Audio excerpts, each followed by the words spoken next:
Okay, I think I'm live at the weight room in Branson West, Missouri. This is our Thursday live nutrition class, but also today I'm live on YouTube because I decided to try that and see how that would work out. So if you're watching on YouTube, hopefully if you don't catch all of this, you can come back and find it later too. But for those of you who are not familiar with a guy that I've podcasted with for years that are listening in class and then online, Dr. Ray Peat was a mentor of mine that passed away recently. And so I wanted to dedicate this class to him because he is all about coffee, and so am I. And we're going to talk about the ins and outs of coffee, why it's good for you, when it can be not so great for you, and also what caffeine has to do with coffee, because sometimes the myths that you've heard about coffee actually have to do with caffeine. So we're going to talk about the dose makes the poison, how it's going to benefit you, how to make the perfect cup of coffee, and so grab a cup and let's chat. So as always, if you guys have questions, you can post them to me. I love to answer questions. And if you want to email me directly with questions, you can do that too. getfitwithjodelle@gmail.com. Okay, so let me make sure I have everything up and going here. Go live on the Facebook too for the members only page. So there we go, there's that. And so to get started, I wanted to read from, and now I'm going to be posting a lot of links and studies down below once I get to it. The first one I'm going to do is my favorite cup of coffee, which is Purity. If you haven't tried that, they're giving 20% off in December, so make sure that you check on that. But this is actually from a study that I pulled up, what I'm going to read next to open us up with. So it says coffee is one of the most popular and widely consumed beverages worldwide due to its stimulating effects on the central nervous system as well as its taste and aroma. Duh. Okay. Coffee is a complex mixture of more than 800 volatile compounds, whereas caffeine and chlorogenic acids are the most common compounds. So what is chlorogenic acid? We're going to talk about that because this is a nice big benefit you get when you're drinking coffee. Okay, your morning cup of coffee is an abundant source of antioxidants, but one in particular is this chlorogenic acid, or CGA, and it's the key to many of coffee's health benefits. This compound is powerful. It helps fight damage caused by free radicals and can reduce inflammation, lower cholesterol, and even give your skin a youthful boost. But we'll talk more about that later. So coffee consumption, from what I remember looking up a while back, was about 90% of coffee is like the most heavily sprayed. So we're going to talk about like how you really have to monitor what type of coffee you're getting based on how much it's sprayed with pesticides. But also it's one of the most heavily traded commodities too. So coffee is a big deal. And coffee in general is a psychoactive, well, the caffeine component is a psychoactive drug too. So be aware that we're kind of talking about a drug when we're talking about the effects of caffeine on the body, and it's probably one of the most widely used drugs based on the fact that there's a coffee shop in every town and there's coffee at every gas station, and it's a big business, but it's also big benefits if you do it properly. So that's what we're doing today. So yeah, like I said, we're going to get a cup of coffee and keep going here. I wish I had one, but I don't. So when you think of coffee, like why is it that you guys drink coffee? Anybody want to shout out why they drink coffee? What's the big benefit for you? Wake up in the morning. Okay, yeah. See, that's me, like the taste of it. Yeah. It's what I call a hug and a mug. So a fun little story.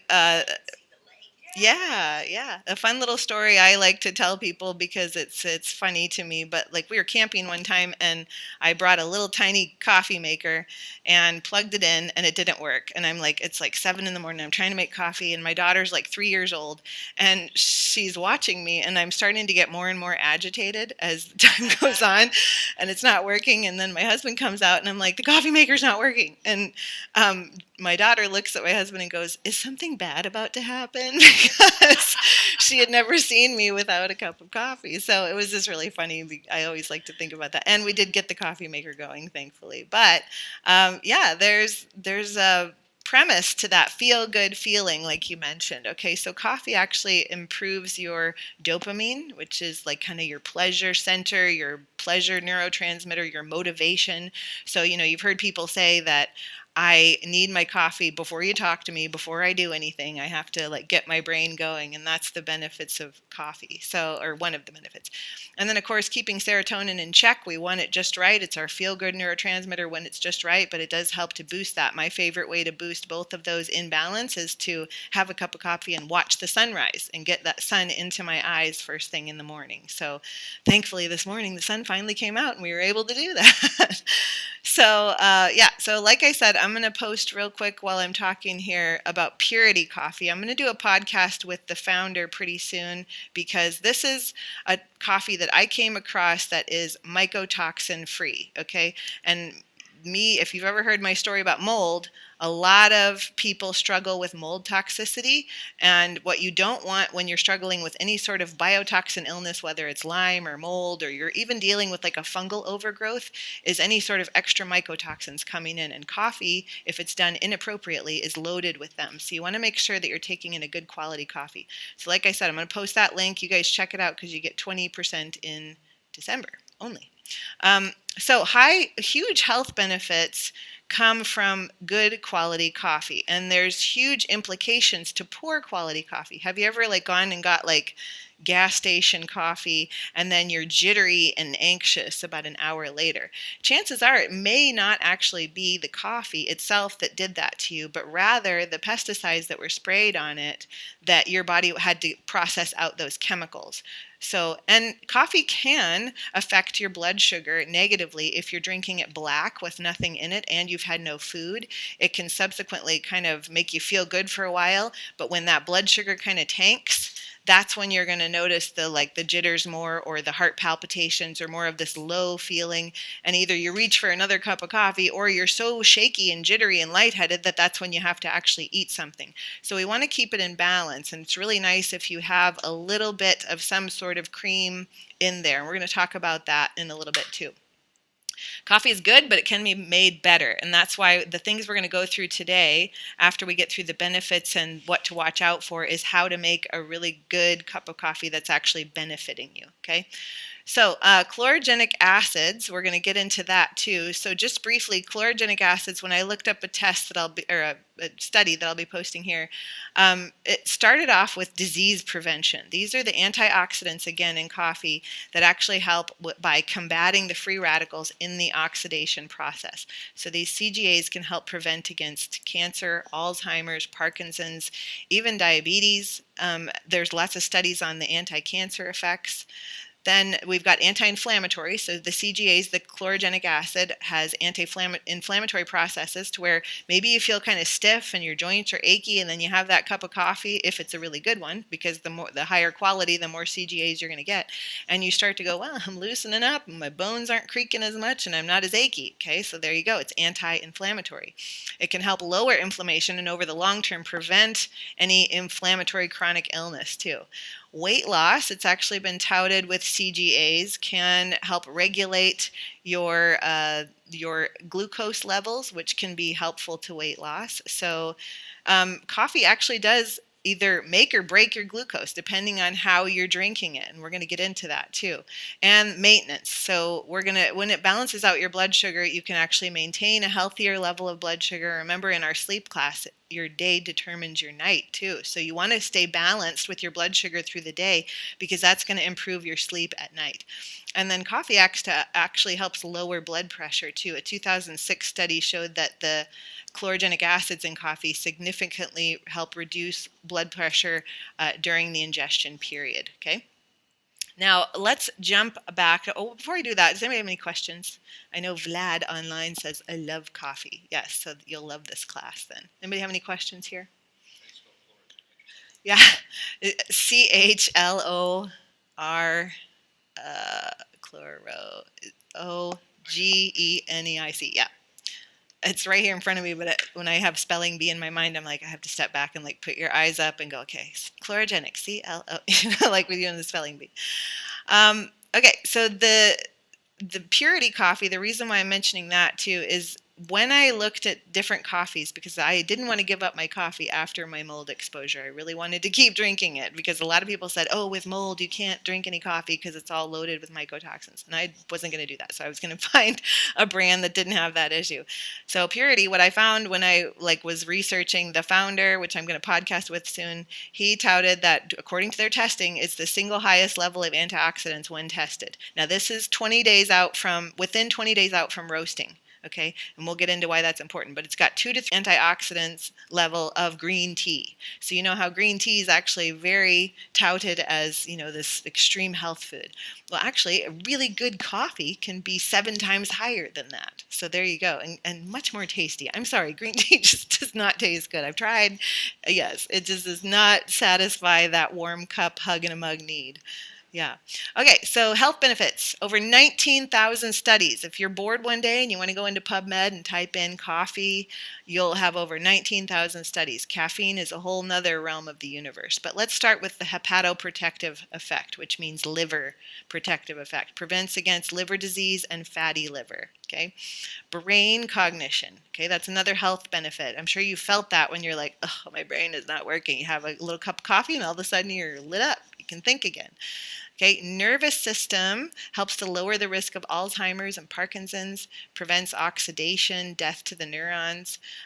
Low blood pressure balancing helps to balance your blood pressure. Gallstone protection, how about that? A lot of people are coming down with gallbladder issues and gallstone issues. So what's happening here is you're actually amping up your bile production.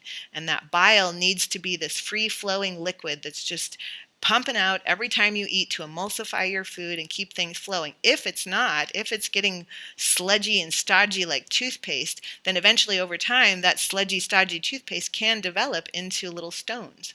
And that clogs the bile ducts, that clogs the gallbladder from squirting out. It clogs up your digestion, so you're not eliminating as well. Thanks for the thumbs up, whoever that was. And then kidney stones is another one. It protects against chronic kidney disease. I'm going to have a whole bunch of studies that I'm going to post when I'm done today so that you can check them all out where my resources come from. It reduces inflammation. Remember I said it was anti-inflammatory, the chlorogenic acid, but also coffee in general, by elevating the cortisol level. So we want a little bit of cortisol, we just don't want an excessive amount because cortisol is anti-inflammatory. So if you want a little boost in that, maybe you're a little bit low on your cortisol production, you want to get it up a little bit, coffee is a great way to help that. That's for people that do have maybe those overworked adrenals and they're no longer producing that cortisol. And these are the people that are very tired all the time. They can't hardly get out of bed. Obviously, coffee is going to be something that'll give them a little hit of that cortisol to make their body be less in pain so they can move out and move on. All right, and then prevents against type 2 diabetes. There's studies on that. Gout is another one that coffee can help with. Bud's drinking his coffee right now because he just loves the idea of all the health benefits, huh? And Bud, how old are you? If you don't mind my asking. He's trying to swallow. 83. Okay, and how long have you drank coffee, Bud? 83 years. Okay, 83 years. I love that. So I think you have more longevity with coffee just from the people that I've met that have been coffee drinkers. I mean, my grandmother was a coffee drinker. She lived to be 94. So yeah, I think it definitely has some longevity benefits too. All right, so going back to the benefits, anti-carcinogenic, there's studies on that. You hear how many people are coming down with cancer these days? Like everybody we know, it seems like somebody's dealing with a cancer diagnosis, a newly formed cancer diagnosis. So this could be just a small little adjunct that you keep in as a good quality coffee because, like I said, those CGAs can help with that anti-cancer property. We talked about weight loss, especially with the CGAs, but also balancing your blood sugar if it's drunk properly, not black. We probably don't want to drink black coffee. You want a little bit in there. If you are going to drink black coffee, you need to drink it around a meal. With a meal, maybe even right after the meal, because then you've got food on your stomach and that bile production that the coffee develops can actually help you digest your food better. Okay, so you don't want to really get up in the morning and have the first thing you have a cup of coffee with nothing in it. That's usually when you'll end up maybe having the jitters or that low blood sugar feeling right before you eat, and maybe breakfast will be a little bit more than you need, right? You're kind of stimulating that low reaction to where when you get food, you might eat too much or eat the wrong thing or something like that. Okay, and then cosmetically, studies show that a significant positive effect with regard to coffee bean extracts, oils, the leaves of coffee beans, and the byproducts of coffee itself they actually provide a really nice source of bioactive compounds due to their desirable antioxidant, antimicrobial, anti-aging, and anti-inflammatory effects on the skin and in your personal care products. So check that out too. There's lots of like little eye creams that have caffeine in them or coffee extracts and stuff, so that can be beneficial. No, I drink my coffee with my breakfast. If I have to be up and out, like let's say the water's just super calm and flat, and I'm like, I have to get on the water, then I'm going to put a little bit of like an alternative milk, like a coconut milk, in my coffee, and then I'm going to go take that with me. I won't take it black though. I used to many years ago. I actually used to, and I never actually felt good until I figured out I need a little bit of something in there because I'm that. When we learned in the Ayurveda class, I am that Vata type. I digest fast, I metabolize fast, I go fast, I move all the time, and so I can hit that low blood sugar, that hypoglycemia, really fast if I don't have something in me all the time. And coffee with a little something in there, like the coconut milk. Some people like collagen. I'm not a huge fan of like the butter coffees and stuff like that. I just don't feel like you're doing yourself a service having slabs of butter all the time, but that's just my personal choice. You have to do what you want. Or just, heavy cream. There's nothing wrong with that if you can stomach it. If I could stomach heavy cream, I would do it, but my body does better on the coconut milk. So yeah. Yeah, raw cow milk, raw goat's milk. I love raw goat's milk too because that digests a little better as well. So yeah, so if you want to do black with your breakfast, then at least you're getting that a little bit of fat in your breakfast and the protein to slow down how quickly it affects your blood sugar.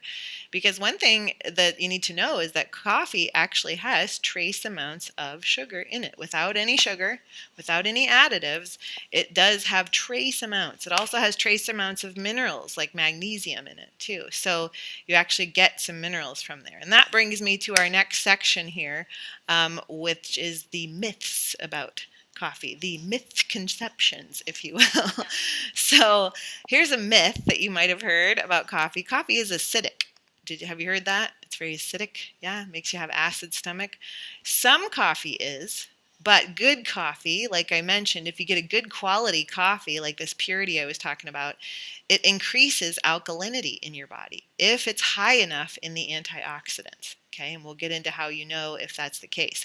But good quality coffee isn't going to make your stomach acidic. So if you buy a coffee and your stomach gets acidic, chances are that's either way past the date that they should have put it out, so it's not as fresh anymore, or you've had it too long. Maybe it's been sitting in your cupboard. You don't want to drink stale coffee, or it's not a great brand. They're not processing it well. It's not. It's too.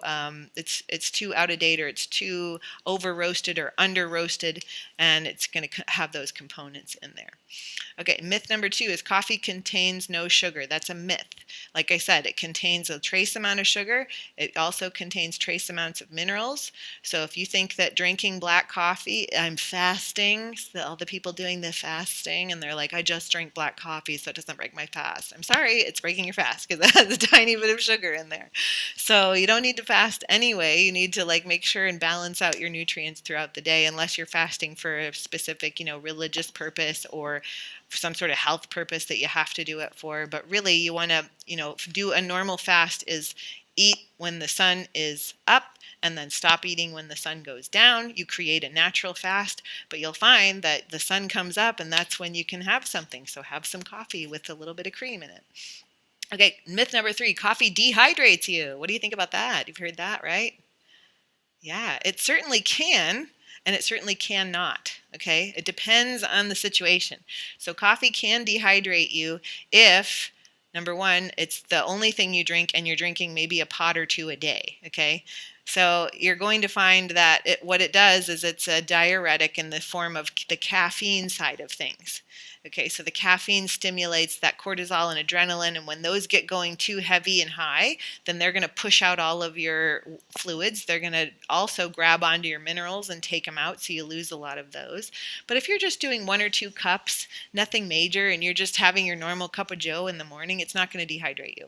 And you want to do a little bit of water. It's nice to have what I call your inner bath first thing in the morning. So maybe some hot lemon water, or just some lemon water first thing in the morning, or maybe a splash of OJ just to give your water a little electrolytes first thing in the morning, or some sea salt in there, whatever you like, and then have your cup of coffee. Another thing you can do is actually sprinkle. I like to sprinkle a little bit of sea salt in my coffee, so it just adds a little bit more boost of minerals in there, and sometimes it brings out more of the chocolatey notes too, so I like that.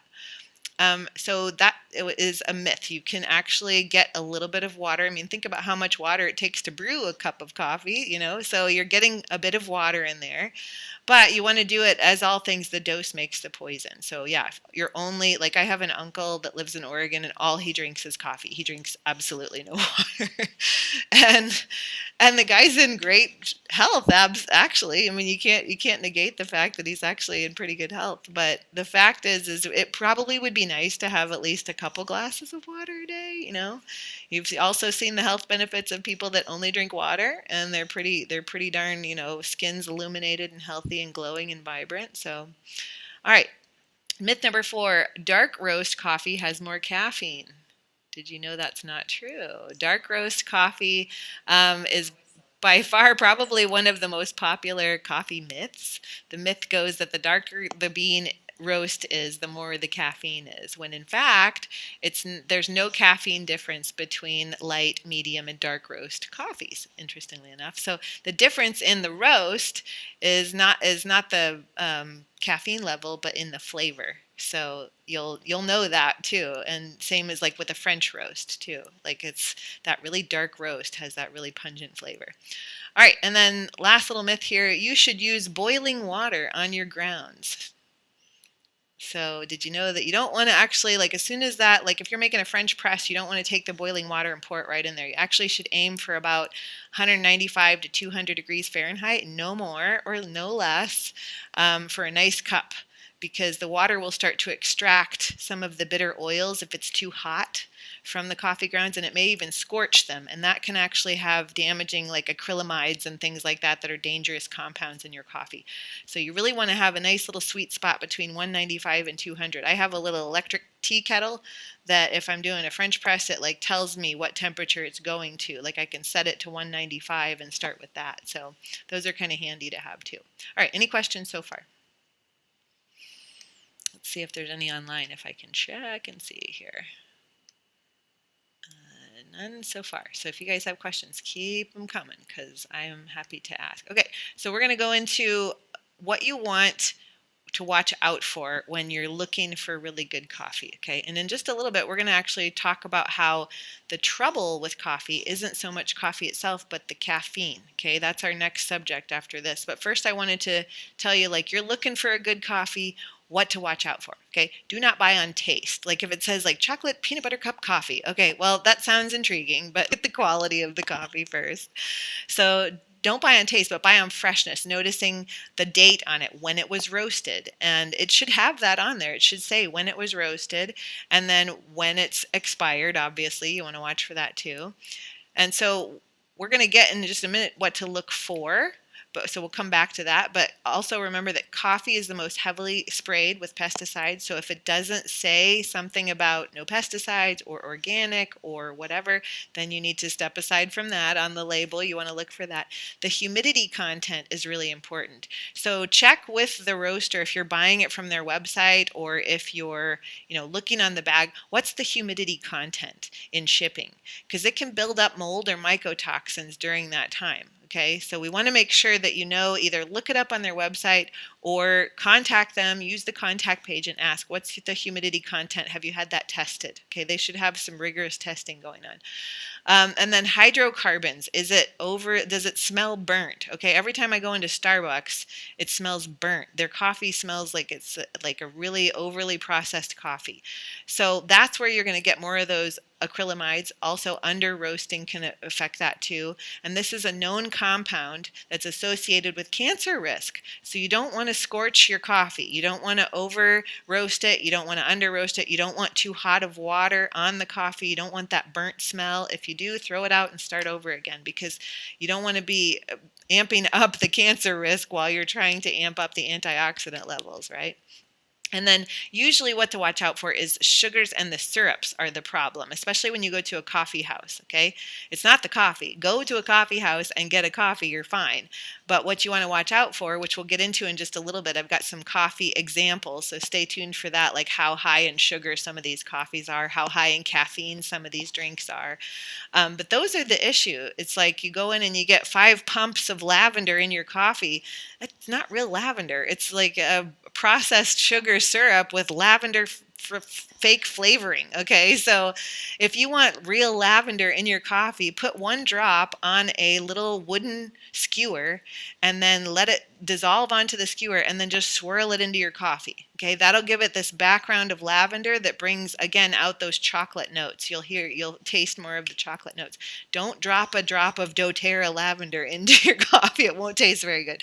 You have to like put it on a little wooden skewer and just barely go whoop, and just like slide it in there for just a second, and it'll just barely give an essence of lavender. So that's what you want to be looking out for. Okay, then as far as black coffee for breakfast, we kind of talked about that. A lot of people are doing this intermittent fasting where they're having water and just coffee to withstand the fast. Now, I will tell you, coffee has some caffeine, or the caffeine content basically has these suppressive effects on your appetite. So that's why a lot of people do it. They go, oh, I can withstand not eating if I have coffee to sip on while I'm doing it. Well, if you have to drink something to withstand the aspect of not eating, shouldn't you just eat? I mean, that's your body telling you, I need something, okay? So you want to make sure that you're doing things for the right reason. Now, if you really are not, you're a person that just cannot stand to eat first thing in the morning and all you want to do is just drink something warm, okay, cool. Then just have that little bit of cream or that alternative milk, whatever that is that you're going to put in there, and sip on your coffee and go about your morning until you feel that natural urge to eat. That's fine. Or in some cases, I have people blend a nice vanilla protein powder into their coffee, and then they get like a protein latte. So don't just stir the protein powder and it won't taste very good. But if you put it in a little emulsion blender or in a little, NutriBullet or whatever, and blend it up, it froths up just like a latte. And even if you don't feel like eating a meal, at least you're starting the day with some protein. That's really important.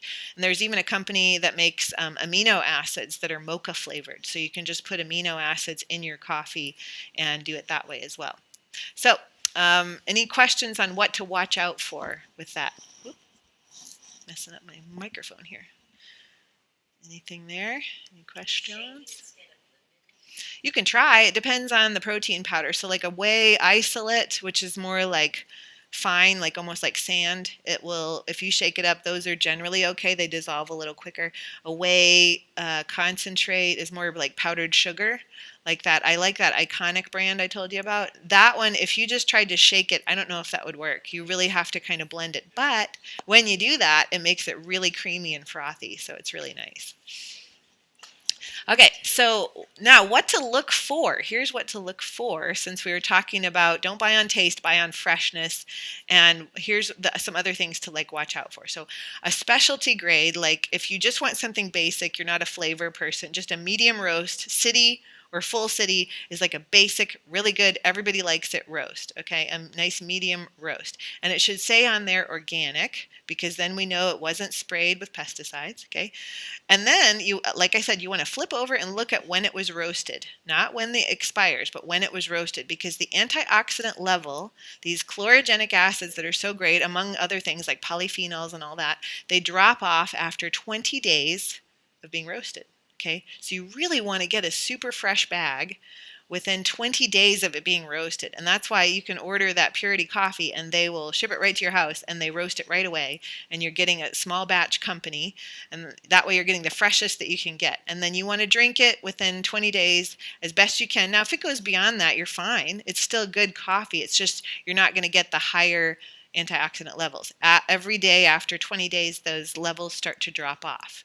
Okay, so just keep that in mind. then you're looking for mycotoxin free. So even if it's not purity, contact your company that you buy coffee from and say, what's your mycotoxin test?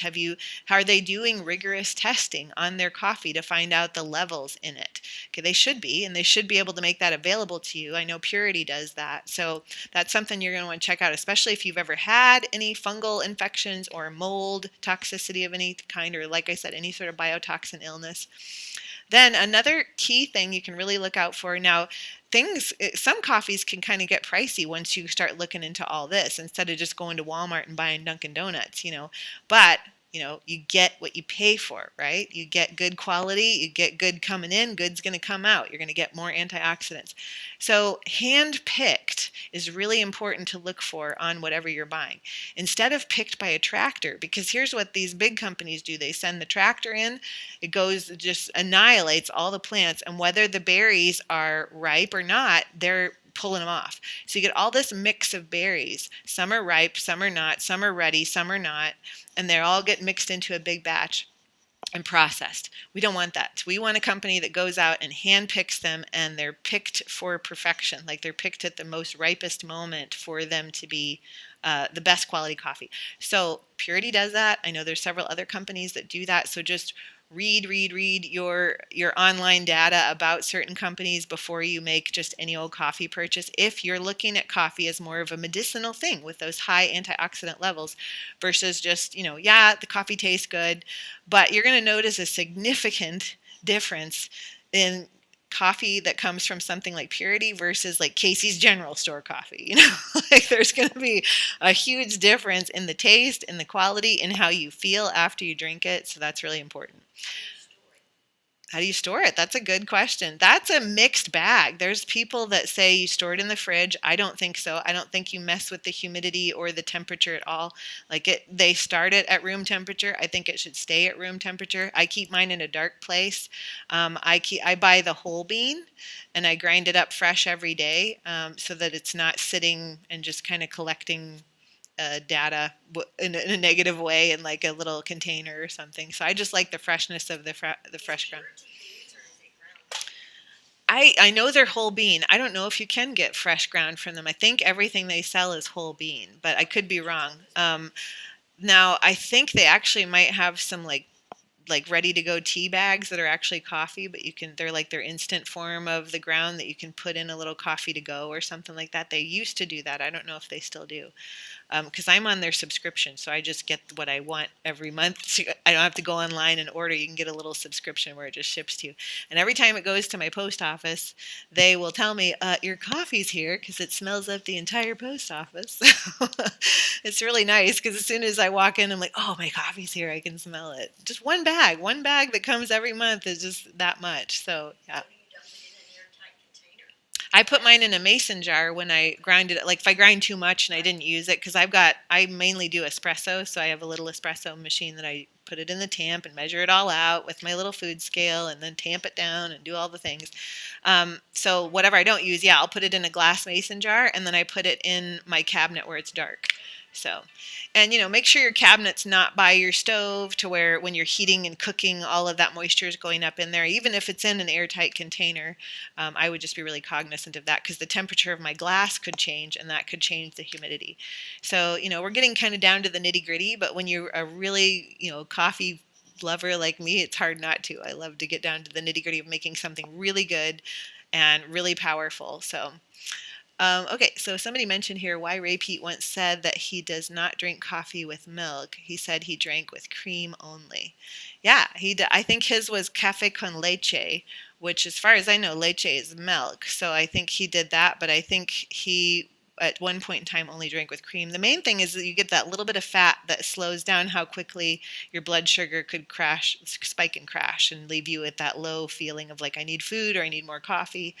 Okay, so just having something in there. And we're going to talk about different alternative milks too, because there's a lot of people that can't do dairy. And so they're doing all these like almond creamers and macadamia nut milk and all that. We're going to get into what to watch out for that too. All right, so any questions on what to look for or what to notice on your coffee? Yes, Bud. Don't throw up when you mention that's okay. Instant coffee. Oh, yeah, I'll try not to throw up. Um, I will say that, like I said, I think that Purity makes like these little tea bags that have almost an instant-esque to them that you put in your water. I still think it's like just the grounds that they're putting in there. That's why it's not instant mixing in, because it's actually a bag where it's just making the water coffee-esque. Okay, so that I'm okay with. I've tried instant coffees and I don't like the taste. I think those are very acidic. So that's just my personal opinion. But also, I would think that those could get pretty high in toxins pretty quickly and build up like mycotoxins because they're so overly processed. Anything that's overly processed and has to sit for a while, you're asking for a lot of toxins in there. So, but yeah. Hopefully that helps. And I know that you drink good quality coffee. I met you drinking coffee, so. All right, so let's move on to the trouble could be with caffeine and not so much with the coffee itself. So let's do some truths about caffeine. The half-life of caffeine in a cup of coffee or in a energy drink of sorts, of a Monster, of a Red Bull, okay?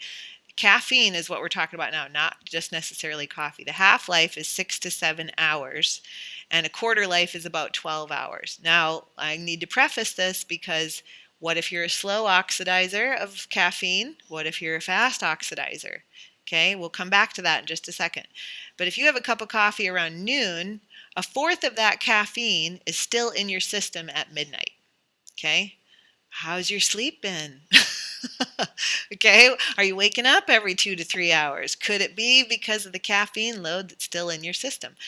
Would you drink a fourth of a cup of coffee at midnight and expect to have really great sleep? Probably not. So we need to think about what time of day we're drinking the coffee, or the caffeine, how much caffeine we're drinking, because all of that plays a role. Okay, it depends on how fast you metabolize. So some people, like I said, are slow metabolizers. Some people are fast metabolizers. Now, what do you think when I say slow metabolizer? What does that mean in your brain when you think, how are they going to process the caffeine? A slow metabolizer.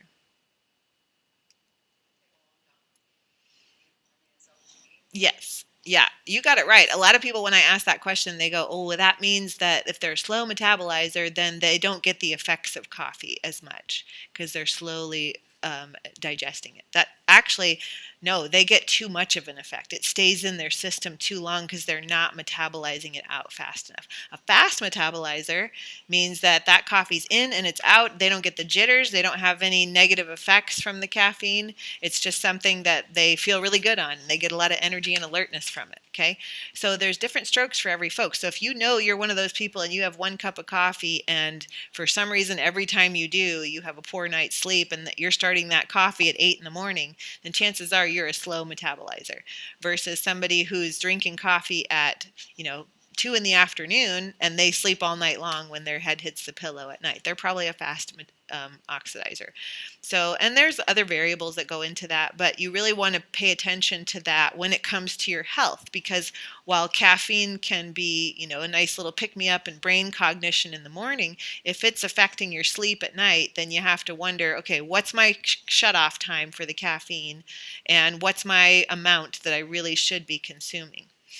All right, and then caffeine affects cortisol. This is really important to understand because, as we've talked in a lot of other classes, cortisol and adrenaline are your stress hormones. So if you're drinking an excessive amount of caffeinated beverages, whether it's coffee in the morning and then you switch to iced tea in the afternoon and then at night you have a Diet Coke with your meal, that's a lot of caffeine throughout the day.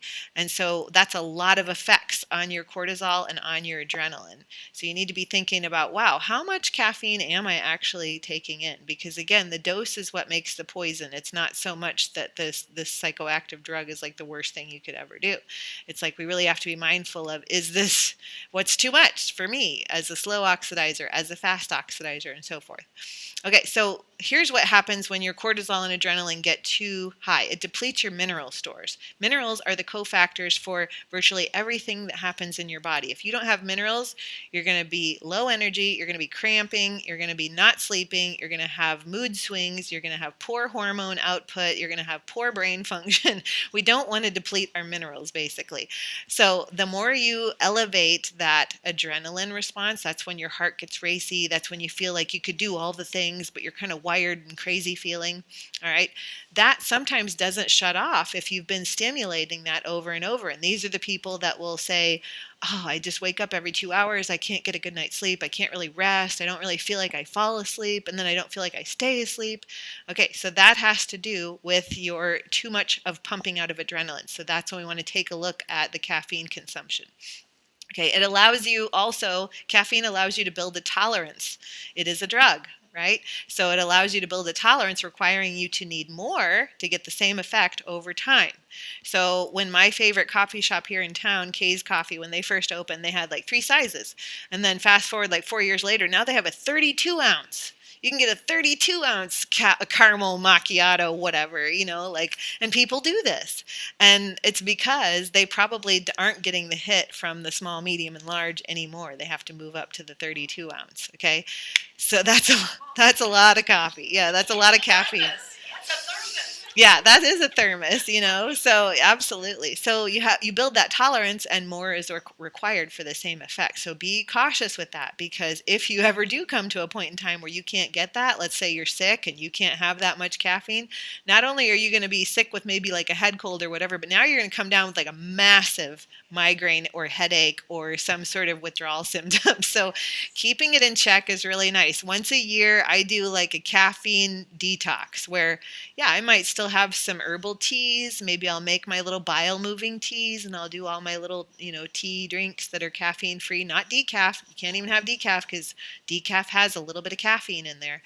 But a 10-day caffeine-free fast just to reset those rhythms so you can start over fresh. And that one little cup of coffee now does it again for you. Okay, so that's a good rule of thumb, is that when you do spring cleaning in the spring, start your little 10-day fast. It can do a lot for your nervous system too. All right, blood flow to the brain increases when you have an acute effect of some caffeine, but it decreases over time the more the psychoactive drug is needed for the same effect. Like we talked about, how you develop that tolerance where you need more. And so your cognition, your blood flow actually decreases over time. So you're doing it for brain cognition, but over time it's getting worse and worse. Okay. And then the adrenals begin to take a major hit. So they malfunction, they get overburdened with the stress hormone production. Every time you take in that caffeine, your body's going, oh, cortisol, cortisol, cortisol. Wait a second, they're not eating anything because they're intermittent fasting. I don't have any nutrients to put out cortisol. And one day they wake up and they can't get out of bed. Okay, so again, the dose makes the poison. You got to make sure of what you're taking in, how much is too much. If cortisol is also overstimulated all the time, guess what hormone you rob from yourself, whether you're a man or a woman? Any guesses? I'll give you a hint. It's your calming hormone. Yes. Yes. So progesterone helps your body. Your body uses progesterone to make cortisol. And so if you are making a lot of cortisol, you are robbing a lot of progesterone. And therein lies the reason why people are anxious and irritable and road rage and they don't like anybody anymore is because we're drinking a lot of coffee to get through the stress of the world. Cortisol's skyrocketing and progesterone is sinking, and progesterone is what keeps us calm. So we just need to spray the atmosphere with some progesterone. Because when you give your body ample progesterone, even exogenously, like a little cream or some drops or a suppository, whatever it is, you're actually going to tell your body, okay, here's raw materials to make stress hormones. Now, that doesn't give you a license to drink more and more caffeine, but what it does is it can help replenish your system if you've been doing that for a while. So let's say you want to titrate down on the caffeine and you want to calm your nervous system back down, then bring in some progesterone and tell your body, here, I'm giving you some, but I also have a little left over in the tank now for me to stay calm. Okay. Yeah, so next is insomnia can set in. If the caffeine has been high for a while, like I said, that's when you're going to start to see that half-life trickle into the middle of the night when you're like, every night at 2 o'clock in the morning, I wake up and I don't know why and I can't get back to sleep. Could be blood sugar, but it also could be that you still have a little bit of that caffeine in your system. Now, let's translate it to logic terms, which is day in and day out, you're adding caffeine in and in and in and in. Does that mean in the middle of the night you're still going to have that quarter cup from the morning? Not necessarily, because over time you're building up quarter cup, half a cup, like it's slowly over time going to trickle into more and more and more. And while you're metabolizing some of it out, we keep taking the caffeine in, so it gets more and more and more and more to where one night you have a whole cup of caffeine still in your system. Yes, your question. So is that why when you do a fast and you don't do the caffeine, sometimes it takes like day 3, Mm-hmm. day 4 for you to hit that headache? Bingo. Yeah. And some people don't it also depends on the metabolism too. So it depends on how fast you're getting rid of it. So you may have the buildup of to where like you're doing the coffee fast, like you said, or the caffeine fast. And by day one, some people have a headache. By day 3, some people have a headache. It just depends on how fast you're getting it out of your system. But it also depends on, like you said, how much has built up in your system over time to where you were going to bed with 2 cups of coffee in your system, so, or caffeine. I keep saying coffee. Right, yeah. Now, I myself, if I don't do the fast right, because it's nice to transition into that fast, which we'll get into. I'm gonna take you through that real quick of the tips of how to do kind of a caffeine detox, if you will. But if I don't do it, the first day I'll have a headache, like very first day, if I don't get some caffeine. Now, I don't have any other withdrawal symptoms, just my head's like, where's my caffeine? And I don't even use coffee for caffeine because I have lots of energy. I just like the taste of it. But anyway, that for me, it hits fast. So that would be somebody who is a fast metabolizer. I got it out right away, and my body's like, I want more. Why aren't you giving me coffee? So, yeah.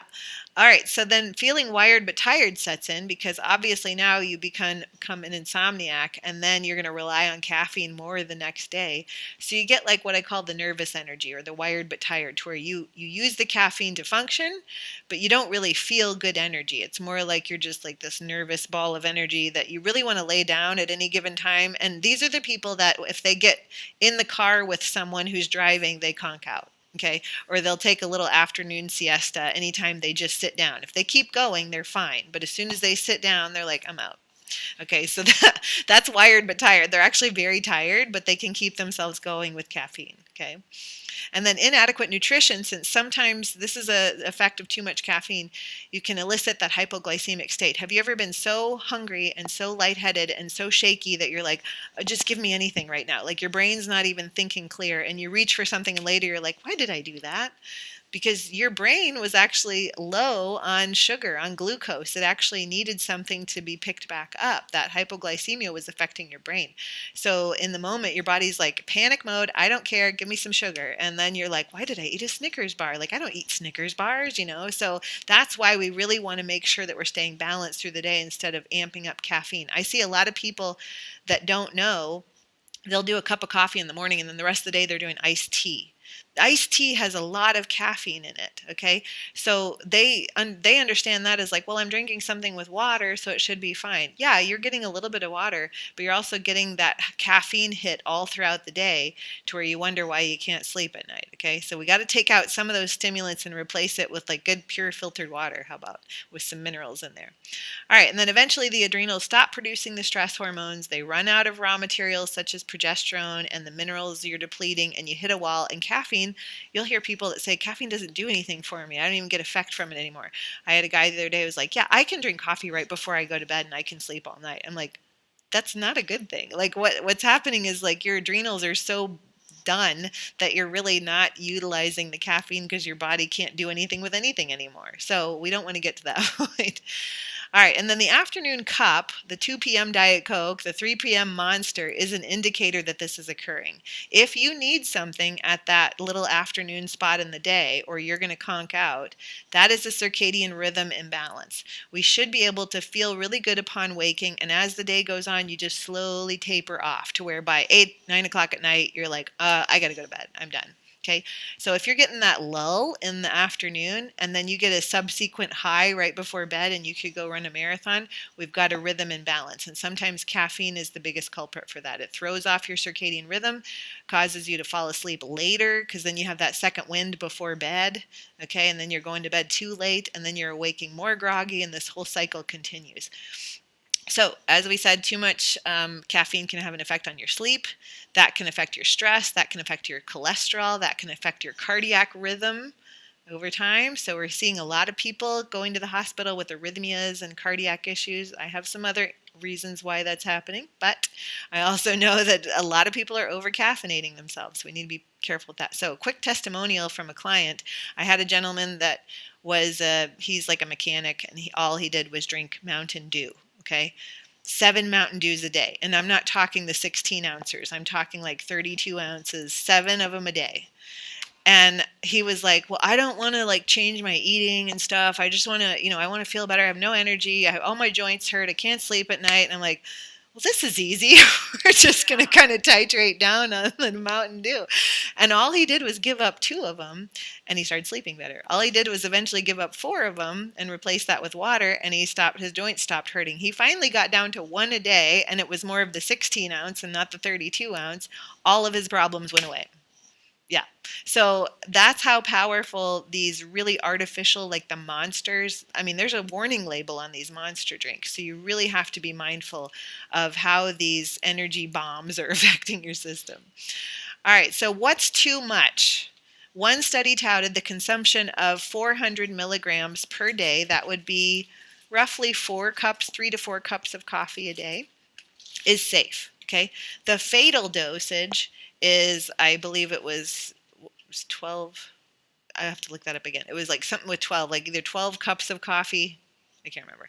Anyway, the fatal dose was way up there. It was like 1,200 or 12,000 milligrams. Don't quote me on that, but I should have wrote it down. But it was really interesting. It was way beyond what somebody would drink. Okay, it was even more than 12 cups. Like I said, I think it was like 12,000 milligrams or something of caffeine. Okay, however, the time gap between caffeine consumption and some drugs should be taken into account to avoid an interaction. Okay, so if you're going to drink a caffeinated beverage and you're fine at 3 to 4 cups a day, just be mindful of how your medications are affected with that if you're on any.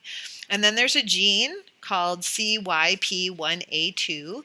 This is your, are you a slow or are you an intermediate or a fast oxidizer gene? Okay, so you have to keep that in mind because a recent 22 study showed that, let me move my thing here, that someone with a rapid metabolism of caffeine, okay, those are those fast oxidizers, led to less energy and fat intake. It was an appetite suppressant for them and it lowered their BMI. Okay. So for those individuals, that would be okay to have, a heavier consumption of caffeine, but not so much obviously for the slow oxidizers. They're not going to really get the appetite suppression. They're not going to get the lowered BMI and reduced risk of obesity and stuff. Then let's take into account too, with regard to this fast oxidization and then the slow, I always go back to Ayurveda, like the type of person that you are. We talked about in the Ayurveda class, Vata, Pitta, and Kapha.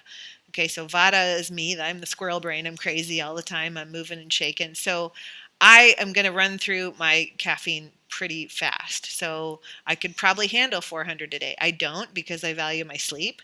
But then Pitta, these are these fiery personalities that are hot and bothered all the time, but they're also very like take charge, good leaders and stuff like that. But if they do a lot of like more caffeine and things like that, it can make them more irritable. It can make them more agitated. And so that could indicate that maybe it's staying in their system a little bit more. These are the people that I actually see do get more of the jitters from coffee because they'll get agitated from too much caffeine.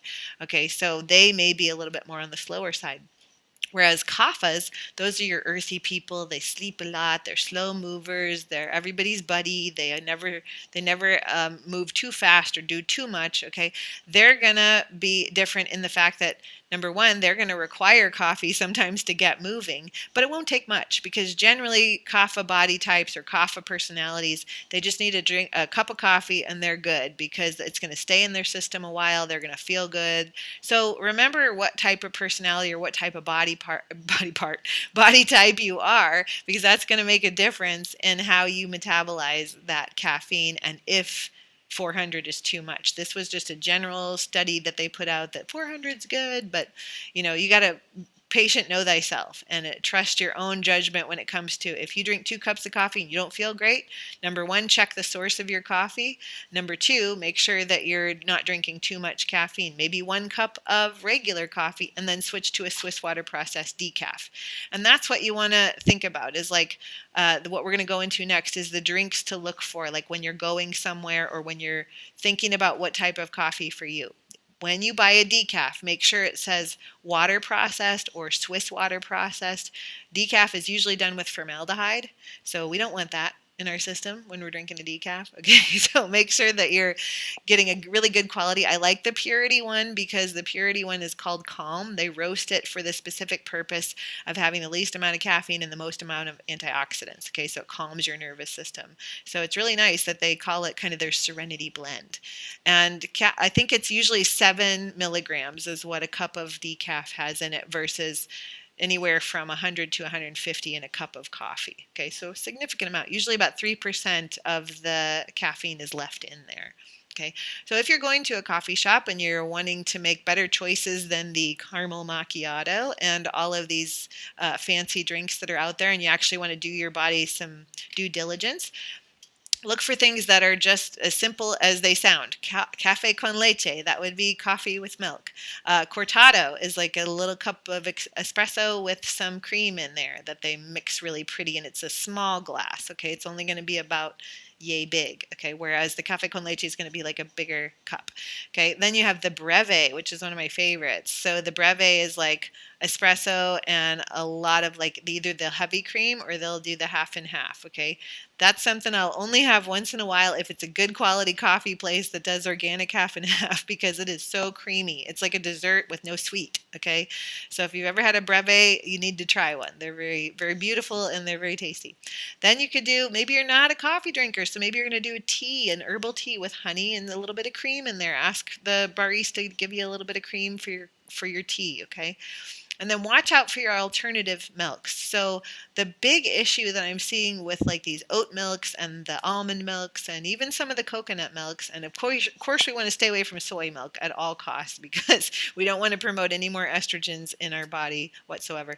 But PUFAs are in these alternative milks if you're not careful. So some of these alternative milks have sunflower oil in them. So you need to flip over that package and look, does this almond milk or coconut milk or whatever say coconut oil? And these little creamers like the nut pods and stuff like that, they've got a lot of gums, gelin gums and guar gums and stuff. It's not the end of the world, but you don't want to do them all the time. It can gum up that gallbladder from producing bile. Okay, just like you wouldn't swallow gum every time you're going to chew on it. You want to make sure you're not just drinking gum all day long. Okay, so make sure it should just say, like, let's say you get there's an almond milk, for instance, that I've seen that I like. That's called almond milk. It's organic almonds because a lot of almonds are sprayed. We wouldn't want to do just any old almond milk.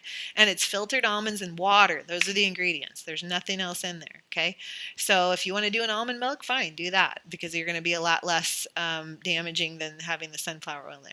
I like a coconut milk. Just there's one that Thai Kitchen makes. It's just coconut milk and water. Okay, that's all it is. It's in there. There's no gums or anything. So now, as we wrap up here, if you guys have any more questions, let me know. But here's some drinks just to give you an idea of the sugar content that could be promoting more of the weight gain and the caffeine effects or the amped up effects, if you will, than just having what these nice simple coffees we were talking about. Dunkin' Donuts frozen French vanilla swirl coffee latte with skim milk, mind you, has 70 grams of sugar in one drink. 70 grams. That's like 2 days or more worth of sugar in one drink. Okay, and then you have your McDonald's McCafe Mocha. That sounds pretty simple enough. Just a McCafe Mocha, 42 grams of sugar in one of those. Okay, then you've got your standard large frozen caramel latte. Okay, not the caramel macchiato, just the caramel latte, 92 grams of sugar. This is a standard large size, okay? And then your small caramel macchiato, a small one. Now we're just going to get a little one because we don't want to amp up too much sugar. 33 grams in a small, okay? Now, here's the caffeine content of some of these things. So we just talked about sugar, but what if you're more concerned about the caffeine? Okay, so we mentioned brewed coffee. Usually the highest is the drip brewed coffee. You're talking 150 in a small. Now let's talk small as in 8 ounces. Okay, the mugs we used to drink out of. Now you go and you get these mugs and they're like as big as your head. 359 milligrams in one. Okay, so that's like a 16-ounce mug is going to be like 359 milligrams. Okay, that's all you get. Don't have any more than that. Okay, because that's almost to your 400, right? Then decaf, that big one's only going to be 18 milligrams. Okay, so if you want a second cup, switch to your Swiss water process or your Calm Purity decaf coffee that's 18 milligrams. Then there's the espresso. Most people think that has more caffeine. It does not. It has 118 milligrams in one espresso. However, keep in mind, most coffee shops pull a double shot. Okay, so while it has less caffeine than a cup of coffee, you're getting 2 shots. Okay, so then it has more caffeine. But you can do a decaf espresso. Okay, and then an Americano, 371 milligrams in an Americano, because it's going to be 2 shots or more of espresso, and then they add water to it. So you're getting a huge bolus. If you're in the huge mug, you're in 371 milligrams. Hot tea, the large one's going to be 180 milligrams. Hot green tea, 140. So they're a little bit less, but at least you get to have the big mug, right? And then a cold brew, that's where you're going to get 347. Now they have this stuff out there now called energy cold brew, which is like twice the caffeine. So the large mug or the large, 32 ouncer that you get at these coffee shops, 465 milligrams of caffeine. That'll wake you up.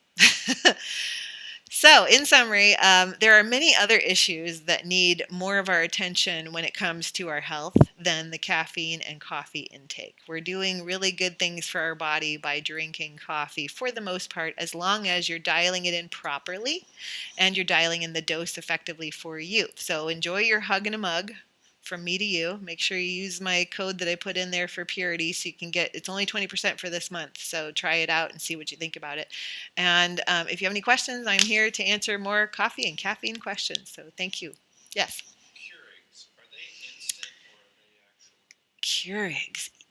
actual Yeah. coffee? Yeah.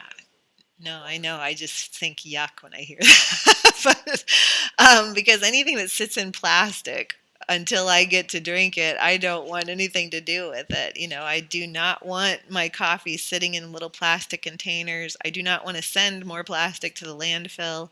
But no, they're not instant. They are still brewed coffee, to answer your question. And so they would still have roughly the same amount of caffeine as like a normal brewed coffee. So it does tend to run anything that runs through the grounds quicker, like even in that little bitty Keurig, maybe you might have a little bit less. You might be more like 100 or something. Same as like with espresso. The water goes through the espresso really fast, so that's why the caffeine content isn't as high. So the more it sits in the ground, the more you put your coffee in a French press and it sits there and you forget about it, and then a half hour later you're like, oh, my coffee. You're going to have a lot of caffeine because it just sat in the grounds for a long time. So keep that in mind. Any other questions? Thanks, you guys. This has been fun. So yeah, more fun to come. We'll do these lives a lot more, even on YouTube. So bye for now.